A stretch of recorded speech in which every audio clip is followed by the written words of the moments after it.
First we remove this 10mm nut right here.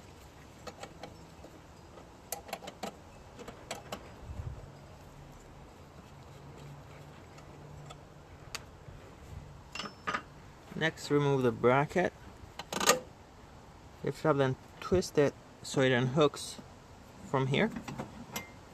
And remove that piece.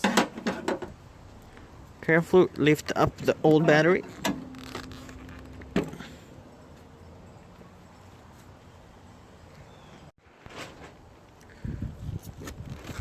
Next, lower the new battery in place carefully.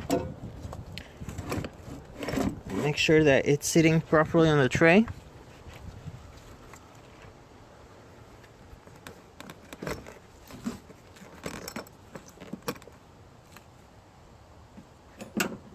We will connect the top bracket. First we'll insert it over here. Turn it and then lock it in place. Make sure it doesn't come off. Then reinstall this 10mm nut.